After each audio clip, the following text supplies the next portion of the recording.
Mr. President, Mrs. Trump, it is with great pleasure that my wife and I welcome you to Windsor Castle on this, your second state visit to the United Kingdom.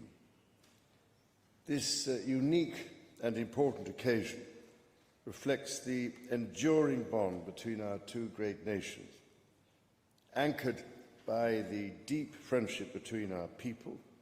This relationship, which, with good reason, we and our predecessors have long called special, has made us safer and stronger through the generations.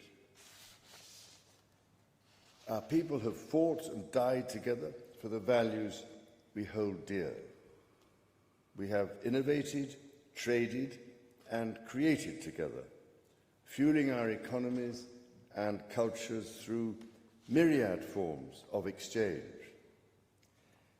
We have celebrated together, mourned together, and stood together in the best and worst of times.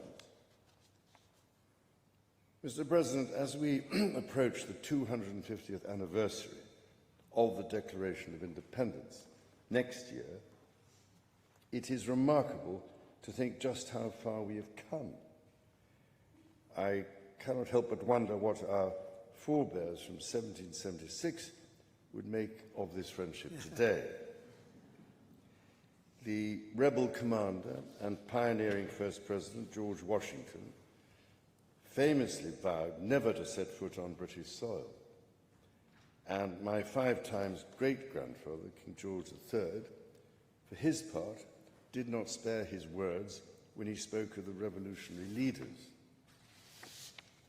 Today, however, we celebrate a relationship between our two countries that surely neither Washington nor King George III could possibly have imagined. The ocean may still divide us, but in so many other ways, we are now the closest of kin. Mr. President, you have spoken of your pride in your British roots. In fact, not only have you set foot on British soil twice in the last 2 months alone, but I understand that British soil makes for rather splendid golf courses.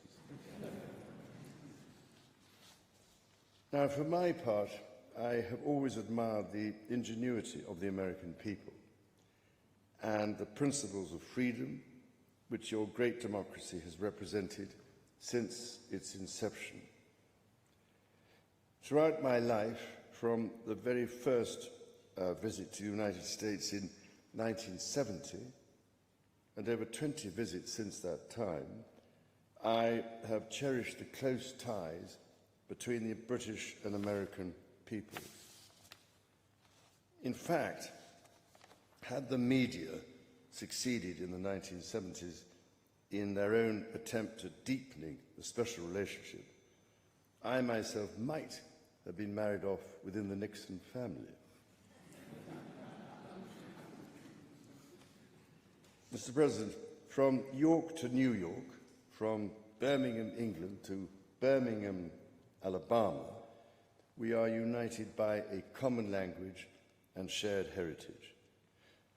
The many thousands of people from each of our countries who have made the other their home have enriched our societies immeasurably, a fact that gives me the greatest pride.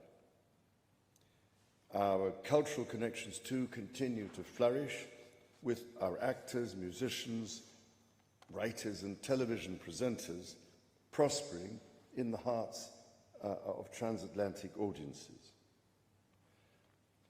Today, our alliance spans every field of endeavour and shows vast potential for growth. The United Kingdom was your partner in the first trade deal of your administration, Mr. President, bringing jobs and growth to both our countries. And no doubt we can go even further as we build this new era of our partnership. Our two nations have an exceptional legacy of shared discovery. Together we laid the foundations of nuclear science, mapped the human genome, and built the internet, upon which all contemporary commerce, communication, and defense is based. Together, our scientists and engineers are shaping the world of tomorrow, not least with new partnership agreements on technology and the prosperity that stands to bring. Our countries have the closest defense, security, and intelligence relationship ever known. In 2 world wars, we fought together to defeat the forces of tyranny. Today, as tyranny once again threatens Europe, we and our allies stand together in support of Ukraine to deter aggression and secure peace. And our AUKUS submarine partnership with Australia sets the benchmark for innovative and vital collaboration. The successes of the British Redcoats and of George Washington's Continental Army today stand shoulder to shoulder, brothers and sisters in arms, protecting the freedoms we both cherish.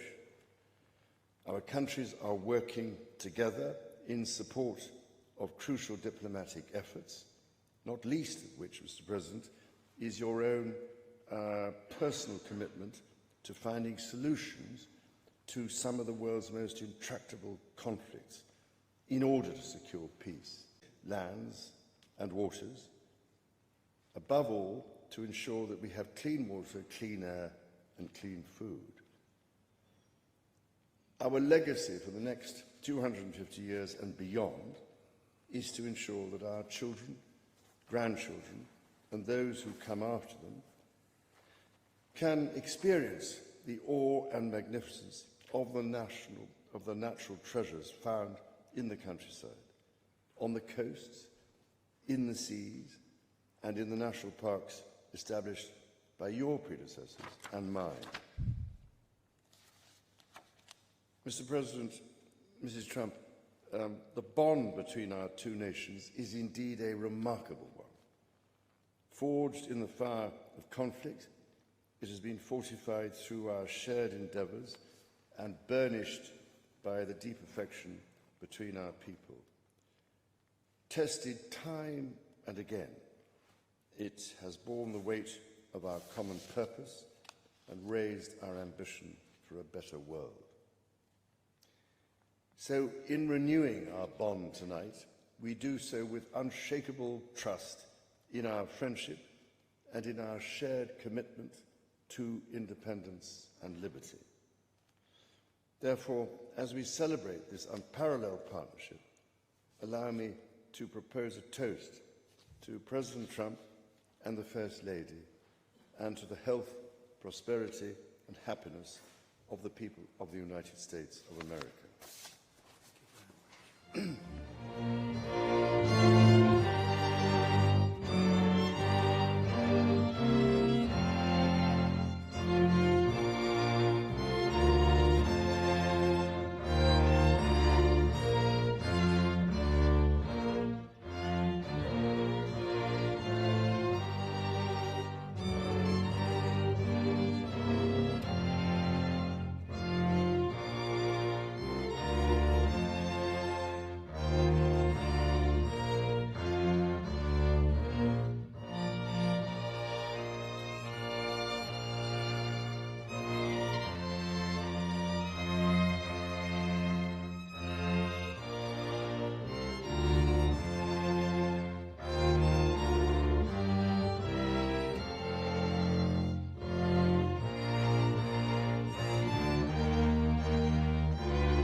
Majesty. Melania and I are deeply grateful to you and Queen Camilla for your extraordinary graciousness. And to William and Kate, thank you so much. It's been so great being with you today. Thank you very much. Appreciate it. It's a singular privilege to be the first American president welcomed here. And if you think about it, it's a lot of presidents, and this was the second state visit, and that's the first, and maybe that's going to be the last time. I hope it is, actually. But this is truly one of the highest honors of my life. Such respect for you and such respect for your country. For many decades, His Majesty the King has epitomized the fortitude, nobility, and the spirit of the British monarchy and the British people. He's dedicated himself to preserving the glory and unique character of this kingdom, restoring life to the rivers and streams, supporting the works of its artists and composers, planting trees and gardens in its countryside. And I just visited one of the most beautiful I've ever seen that you just completed, and protecting the architectural integrity of cities, villages, and towns. He has uplifted the poor, cared for rural farmers, and tended to wounded veterans like nobody else. I'll tell you that I just stood in line and shook about 150 hands, and the King knew every single person and every single company, and some of them had bad names like XYZ-Q3, and he knew every one of them, or at least I think he did, because nobody was complaining. I was very impressed with that. But I just want to say that His Majesty has also raised a remarkable son in His Royal Highness, Prince of Wales. Really amazing. We've gotten to know you, and I think you're going to have an unbelievable success in the future. Melania and I are delighted to visit again with Prince William and to see Her Royal Highness, Princess Catherine, so radiant and so healthy, so beautiful. It's really a great honor. Thank you. Many years ago, His Majesty opened his archives to a biographer. Among the documents was a letter from 1993 in which he described the patriotism and guided his many projects. He wrote that he was, quote, entirely motivated by a desperate desire to put the great back into Great Britain. In the finest tradition of British sovereigns, he has given his whole heart, everything he's got, to those parts of Britain that are beyond the realm of mere legislation. It's not easy, but which define its essence and its virtue, its harmony, and its soul. It's an amazing calling, and there's nobody that's answered that calling like you have.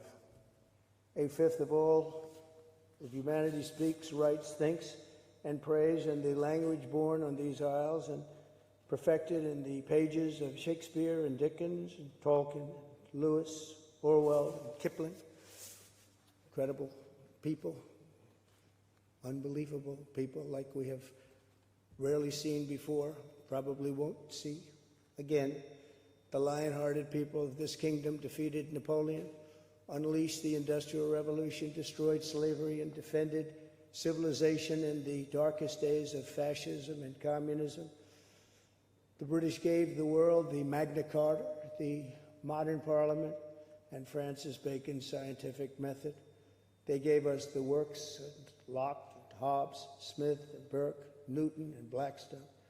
The legal, intellectual, cultural, and political traditions of this kingdom have been among the highest achievements of mankind. There's really never been anything like it.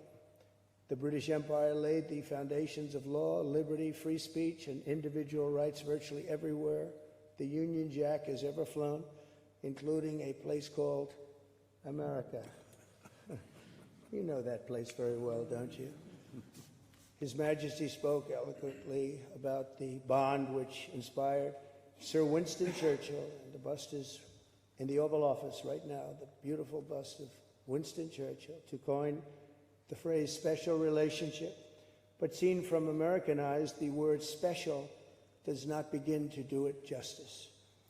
We're joined by history and fate and by love and language, and by transcendent ties of culture, tradition, ancestry, and destiny. We're like two notes in one chord or two verses of the same poem, each beautiful on its own, but really meant to be played together. The bond of kinship and identity between America and the United Kingdom is priceless and eternal. It's irreplaceable and unbreakable, and we are, as a country, as you know, doing unbelievably well. We had a very sick country 1 year ago, and today, I believe we're the hottest country anywhere in the world. In fact, nobody's even questioning it, but we owe so much of that to you and the footing that you gave us when we started. Together, we've done more good for humanity than any two countries in all of history. Together, we must defend the exceptional heritage that makes us who we are, and we must continue to stand for the values and the people of the English-speaking world, and we do indeed stand for that. On behalf of all Americans, I offer a toast to one of the great friendships, to two great countries, and to His Majesty, King Charles III, a very, very special man, and also a very, very special queen. Thank you very much. Thank you. Thank you very much. It's a great honor to be with you.